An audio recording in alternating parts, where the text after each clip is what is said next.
Tous les mois, dès que je touche ma paie, je retire un maximum d'argent de mon compte courant. Et tout le long du mois, je paie autant que possible en espèces. En fait, je règle tout en espèces. À part quelques prélèvements automatiques. En bref, je boycotte ma carte bleue. Pourquoi je fais ça ?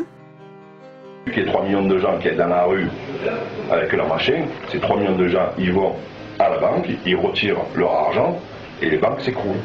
Si la majorité des Français décidaient aujourd'hui de retirer leur argent des banques, sur le principe, le système bancaire sauterait, puisque les banques, elles reprêtent l'argent qu'on a déposé chez elles, aux particuliers, aux entreprises ou à d'autres institutions financières. Et si les banques sautaient, le système économique sauterait.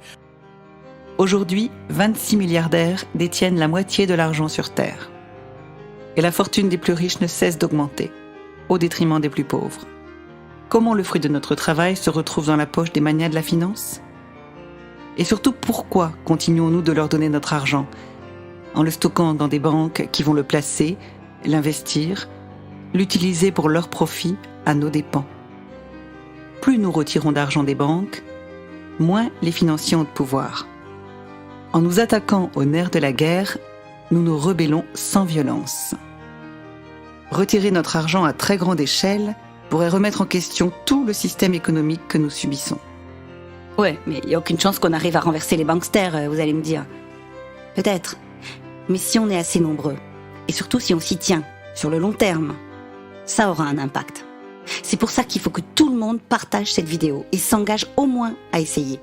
De toute façon, il y a plein d'autres raisons de boycotter la carte bleue. Pour réaliser leur Great Reset, ils ont pondu la grande idée mortifère de la théorie monétaire moderne. La monnaie devient un outil de contrôle des populations. L'idée fondamentale de cette TMM est que l'État peut utiliser le pouvoir monétaire non pas pour mettre à disposition un outil d'échange économique au secteur privé, mais bel et bien pour accomplir une vision politique. La monnaie est considérée comme un monopole de l'État qui a la liberté de contraindre tout le monde à l'utiliser. C'est bien le mot « contraindre » qu'il faut retenir. La digitalisation de la société s'accélère et avec elle, la surveillance de masse. Fichage, carte d'identité numérique, caméras de surveillance et reconnaissance faciale, passeport sanitaire, paiement sans contact. La liste est longue. L'agenda du Great Reset ou grande réinitialisation du Forum économique mondial de Davos s'accélère et la fin de l'argent liquide est programmée, largement favorisée par la digitalisation de nos transactions bancaires. Sans espèces, plus de pourboire, ni de petits billets glissés pour remercier ou pour offrir, plus de monnaie pour les gens dans la rue, plus de braderie, de brocantes ou autres vide-greniers, plus d'étrennes pour les pompiers ou les scouts. Et à qui va-t-on acheter notre muguet le 1er mai ? Toute l'économie informelle, basée sur la solidarité et la charité, disparaîtrait. Bref, c'est encore une partie de nos libertés qui risque de s'envoler pour laisser place à un moyen de contrôle et de surveillance supplémentaire. Dans un futur proche, que nous espérons fictif, mais qui semble avancer à grands pas, les autorités pourraient en un seul clic bloquer nos moyens de paiement numériques. Autrement dit, tout citoyen dont le comportement serait jugé non conforme perdrait son indépendance financière.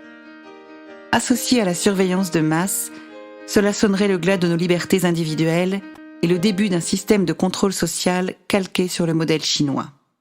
Le crédit social à la chinoise, ça vous parle ? Non ?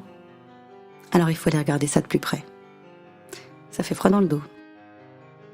Tout sera passé au peigne fin. Situation financière, habitudes de consommation, carrière professionnelle, jusqu'au comportement sur les réseaux sociaux. Critiquer le gouvernement sur Internet ou exhiber des signes extérieurs de richesse, mauvais score. En revanche, des louanges au parti ou un don de sang augmentera votre crédit social.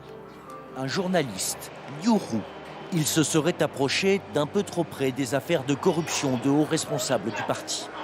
Condamné par un tribunal pour diffamation, c'est pour cela, selon lui, que son nom s'est retrouvé sur la liste noire. Du jour au lendemain, il est jugé indigne de confiance et donc puni. Une fois qu'on se retrouve sur liste noire, on ne peut plus avoir de crédit bancaire, ou créer une entreprise, acheter un appartement, ou même envoyer ses enfants dans une école privée. Le déclin des centres-villes et la disparition des commerces de proximité sont des problèmes symptomatiques de notre société. Les paiements sur Internet aggravent ce problème. Le paiement en espèces et le boycott de la carte bleue nous amènent naturellement à nous tourner davantage vers les commerces locaux qui en ont bien besoin en ces temps perturbés. Cela a pour effet de relancer l'économie locale et d'enrayer l'enrichissement de géants du net comme Amazon, dont la puissance aujourd'hui est parfaitement indécente. Cela entraînerait également moins de mondialisation, moins de colis envoyés à l'autre bout de la Terre, moins de pollution. Et c'est pas tout. Depuis que je paie en espèces, je reprends contact avec la valeur réelle de l'argent. Quand je vois très concrètement mon porte-monnaie se vider. Je dépense plus sans compter, comme on dit. Mais je réapprends à gérer mon budget. Les paiements numériques, c'est abstrait. Quand on paie en espèces, on peut voir concrètement le montant qu'on dépense. La carte bleue vous dépossède de la valeur de l'argent. Ça entraîne toutes les dérives consuméristes. C'est pour toutes ces raisons que je laisse ma carte bleue chez moi. Et que j'encourage tous mes amis à faire la même chose. Et le plus beau dans tout ça, c'est que si vous payez en espèces, la personne à qui vous avez donné de l'argent va devoir utiliser cet argent liquide à son tour. C'est un système vertueux. Alors tous ensemble, boycottons la carte bleue. Ne tombons pas dans le piège des paiements numériques qui est en train de se refermer sur nous. Et tous ensemble, retirons l'argent de nos comptes courants. Et tous ensemble, faisons tourner cet argent dans les commerces de proximité. Et tous ensemble, reprenons notre pouvoir et arrêtons de financer ce système qui nous oppresse. Car aujourd'hui, le seul billet de vote qui est encore une valeur et qu'on ne peut pas truquer, c'est un billet de banque. Nous sommes 99,9%. Ils sont 0,1%. Si on agit en masse, on les renverse. Le système est plus fragile qu'il n'en a l'air. Si vous êtes d'accord avec moi, partagez massivement cette vidéo, likez-la et parlez-en à vos amis.